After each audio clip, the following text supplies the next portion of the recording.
Chapter 106 artist ক্লাইন। সন্ধ্যা ৮টা পেরিয়ে গেছে। মোরেত্তি পরিবারের ডাইনিং রুমে তখন খাবারের পর্ব প্রায় শেষ। বেনসন বাটিতে পড়ে থাকা অল্প একটু স্যুপের দিকে তাকাল, তারপর হাত দিয়ে মুখ ঢেকে একটা তৃপ্তির ঢেকুর তুলল। তৃতীয়বার খাচ্ছি এই স্যুপ, তবুও স্বাদ একটুও কমেনি। টমেটোর টক মিষ্টি আর গরুর লেজের সেই চিবিয়ে খাওয়ার মজা, দুটো মিলে একদম অসাধারণ একটা ফ্লেভার তৈরি হয়। ক্লাইন, আমি সত্যিই দুঃখিত যে ব্ল্যাকথর্ন সিকিউরিটি কোম্পানি টিনজেন শহর থেকে এত ভালো একজন শেফকে কেড়ে নিল। মেলিসা চেয়ারে পিঠ ঠেকিয়ে হেলান দিল, চুপচাপ মাথা নাড়ল, সম্পূর্ণ একমত। এটা তো এই কারণে যে তোমরা এখনো আসল রান্না খাওনি। ক্লাইন বিনয়ী হাসি দিল। ভবিষ্যতে কোনো সুযোগ পেলে হাউস স্ট্রিটের বোনাপার্ট রেস্টুরেন্টে যাব আসল ইন্টিজ রান্না খেতে, আর গোল্ডেন ইন্ডাস বড়োর কোস্টলাইন রেস্টুরেন্টে দক্ষিণের খাবার চেখে দেখব। এগুলো এমন সব রেস্তোরাঁ যেগুলোর কথা সবসময় খবরের কাগজে আসে।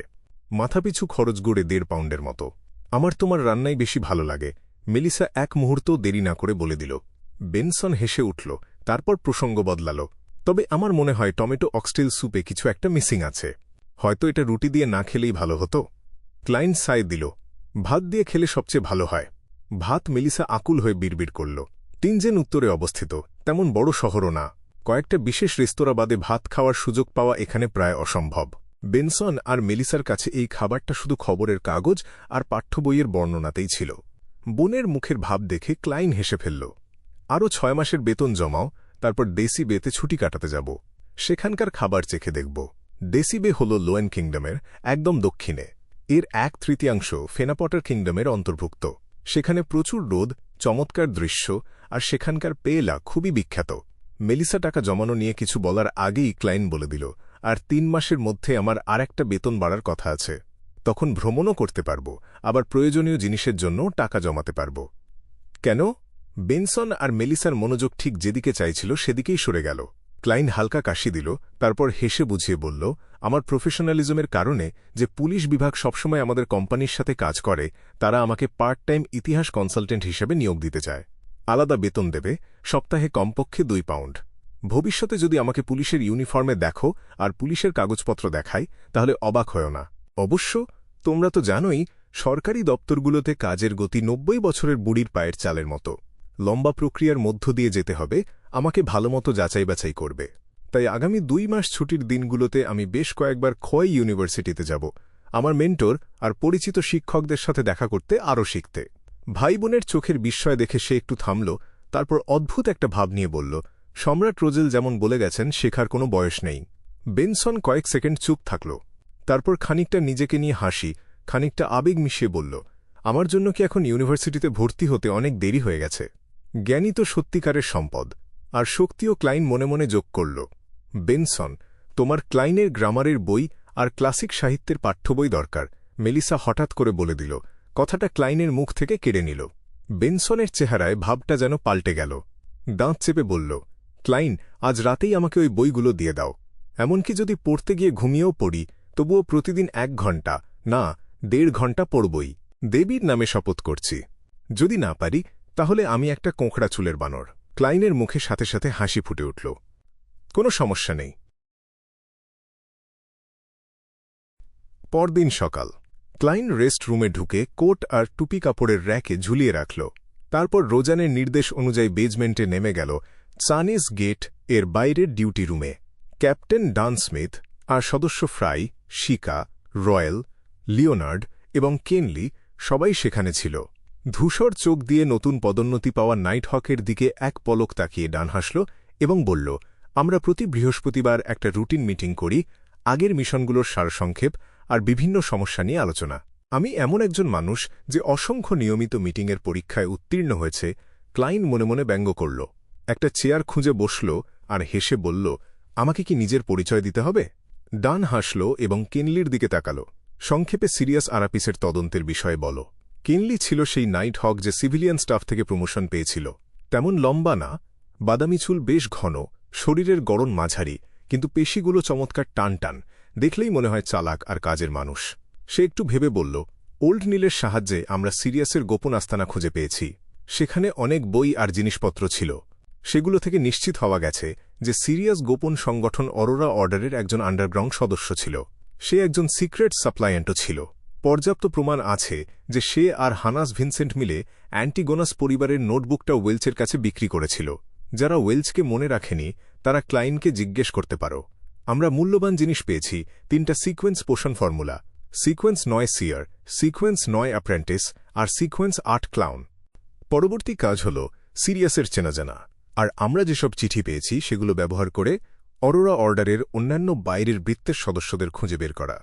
আমাদের খোঁজের মূল লক্ষ্য হবে সেই ভণ্ড যে পুলিশ বিভাগে ঢুকে পড়েছে। এছাড়া হানাসের সাথে যাদের যোগাযোগ ছিল তাদের আবার তদন্ত করতে হবে।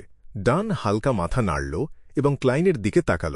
তুমি এইমাত্র শুনলে আমরা ক্লাউন পোষণ ফর্মুলা পেয়েছি, কিন্তু এটা আসল কি না সেটা নিশ্চিত করতে পারছি না। হোলি ক্যাথিড্রালের ফিডব্যাকের জন্য অপেক্ষা করতে হবে। অরোরা অর্ডার সংক্রান্ত মিশনে তুমি গুরুত্বপূর্ণ অবদান রেখেছ। তার উপর তুমি সিক্রেট অর্ডারের একজন সদস্যকে গুলি করেছ। তোমার প্রমোশনের জন্য যথেষ্ট অবদান জমা হতে আর বেশি সময় লাগবে না, কিন্তু আমাকে তোমাকে মনে করিয়ে দিতে হবে সবাই ডালির মতো না। তোমাকে তোমার ইচ্ছাকে দমন করতে হবে আর 3 বছর অপেক্ষা করতে হবে। নিয়ন্ত্রণ হারানো এড়াতে ক্লাউন পোষণ ফর্মুলা আবিষ্কারের কারণে তোমার মানসিকতা যেন প্রভাবিত না হয়।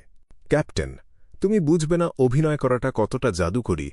গতরাতে ধূসর কুয়াশার উপরে ডেফিনেশন করে আমি ইতিমধ্যেই ক্লাউন পোষণ ফর্মুলার সত্যতা নিশ্চিত করে ফেলেছি।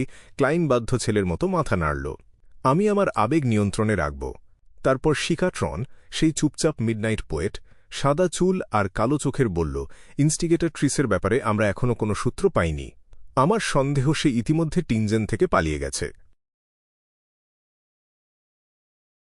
নতুন সব তথ্য বিনিময় শেষ হলে ক্লাইন ডিউটি রুম থেকে বের হয়ে ওল্ড নীলকে খুঁজে বের করল রহস্যবিদ্যার পাঠ চালিয়ে যেতে। বিকেলে সে তার কমব্যাট শিক্ষক মিস্টার গাওয়াইনের কাছে গেল বেসিক শক্তি, সহনশীলতা আর সামগ্রিক সমন্বয় ট্রেনিং করতে। বিকেল 5টা। সূর্য তখনও উজ্জ্বল। ক্লাইন ট্রেনিংয়ের পোশাক খুলে দ্রুত গোসল সেরে আসল জামাকাপড় পরে নিল। তারপর পাবলিক গাড়িতে চড়ে বেসিক স্ট্রিটের দিকে রওনা হল। সে কিন্তু সেই লাল চিমনির কথা ভোলেনি যেটা সে স্বপ্নে ডিভিনেশনের সময় দেখেছিল। আন্ডারগ্রাউন্ড মার্কেটে স্পেকটেটর পোষণের সাপ্লিমেন্টারি উপাদান কিনতে আসা সেই লোকটার কথাও ভোলেনি যাকে সে সাইকোলজি অ্যালকেমিস্টসের সদস্য বলে সন্দেহ করছিল। এসব বিষয় নাইট হক হিসেবে তদন্ত করা সুবিধাজনক না। নম্বর 27, হেনরিস প্রাইভেট ডিটেকটিভ কোম্পানি। হ্যাঁ, এটাই। খবরের কাগজের বর্ণনা অনুসারে ক্লাইন একটা প্রাইভেট গোয়েন্দা সংস্থা খুঁজে বের করল। শোনা যায় বিশ্বস্ত। সে মুখে মাস্ক পরে নিল, টপ হ্যাট নামিয়ে আনল, কোটের কলার উল্টে দিল, সিঁড়ি বেয়ে উপরে উঠে দোতলায় কোম্পানিতে পৌঁছাল। ঠক ঠক ঠক, আধা খোলা দরজায় টোকা দিল। ভেতরে আসুন। একটা কফ মেশানো গলা ভেসে এল। ক্লাইন ছড়ি দিয়ে দরজা ঠেলে ভেতরে ঢুকল। দেখল গোয়েন্দা সংস্থাটা প্রায় ওপেন লেআউটে সাজানো। 4 জন কর্মচারী ছোট ছোট পার্টিশন দেওয়া কিউবিকলে নিজের নিজের জায়গায় বসে আছে। হ্যালো, আমি গোয়েন্দা হেনরি। কিভাবে সাহায্য করতে পারি? সাদা শার্ট আর কালো ভেস্ট পরা একজন লোক এগিয়ে এসে অভ্যর্থনা জানাল। তার হাতে একটা জ্বলন্ত পাইপ, চোয়াল বেশ উঁচু, ভ্রু ধারালো ব্লেডের মতো, আর গাঢ় নীল চোখ দিয়ে সে তার ক্লায়েন্টকে মাপছিল। ক্লাইন ট্রেঞ্চকোটের কলার দিয়ে মুখের অর্ধেকটা ঢেকে রেখে বলল, 2টো কাজ আছে আপনাকে দেওয়ার। রেট কেমন? সেটা কাজের কঠিনতার উপর নির্ভর করে। গোয়েন্দা হেনরি তার দৃষ্টি সরিয়ে নিল এবং গেস্ট এরিয়ার সোফার দিকে ইশারা করল। চলুন ওখানে বসে কথা বলি। ক্লাইন তাকে অনুসরণ করে সেমি পার্টিশন করা জায়গায় গিয়ে সিঙ্গেল সিটের সোফায় বসল। কোটও খুলল না, টুপি আর মাস্কও খুলল না। ইচ্ছে করে গলা ভাঙিয়ে বলল, প্রথমত আমাকে এমন একটা বাড়ি খুঁজে দিতে হবে যার চিমনি এরকম দেখতে, সাথে বাড়ির মালিক আর বর্তমান ভাড়াটেকে সেই তথ্যও দরকার। কথা বলতে বলতে সে একটা সুন্দর করে ভাঁজ করা কাগজ বের করল। খুললে দেখা গেল একটা চিমনির ছবি, রঙের নোট লেখা, চারপাশের দৃশ্য আঁকা। এটা ক্লাইন ধূসর কুয়াশার উপরের জগতের অনন্য বৈশিষ্ট্য কাজে লাগিয়ে আর নিজেকে নিজেই প্রার্থনা করার পদ্ধতি ব্যবহার করে এঁকেছিল। কি চমৎকার ছবি! গোয়েন্দা হেনরি অজান্তেই প্রশংসা করে ফেলল। তারপর ভ্রু কুঁচকে বলল, এটা জটিল না, তবে খুবই ক্লান্তিকর কাজ। অনেক সময় লাগবে আর প্রচুর লোকবল দরকার হবে। বুঝতে পারছি। ক্লাইন হালকা মাথা নাড়ল। গোয়েন্দা হেনরি একটু ভেবে বলল, 7 পাউন্ড। এই কাজের দাম 7 পাউন্ড, আর অন্তত 2 সপ্তাহ সময় দিতে হবে। ঠিক আছে। দ্বিতীয়ত, এই ভদ্রলোককে খুঁজে বের করুন আর তার পরিচয় জানান। আমি শুধু এটুকু জানি যে সে মাঝে মাঝে হারবার বড়োর কাছে ইভিল ড্র্যাগন বারে দেখা যায়, আর আপনার পাঠানো কাউকে যেন সে টের না পায়। সে খুব সংবেদনশীল আর তার পর্যবেক্ষণ ক্ষমতা ভয়ঙ্কর। ক্লাইন দ্বিতীয় পোর্ট্রেটটা বের করল। তার পরিকল্পনা ছিল সাইকোলজি অ্যালকেমিস্টস এর কোনো সদস্যের সাথে যোগাযোগ করা, দেখা যাক কোনো মূল্যবান তথ্য বা উপকরণ পাওয়া যায় কিনা। হয়তো এমন কোনো ফর্মুলা যেটা জাস্টিসের সাথে বিনিময় করা যায়। 3 পাউন্ড। এই ধরনের মিশনে 3 থেকে 4 পাউন্ড খরচ হবে।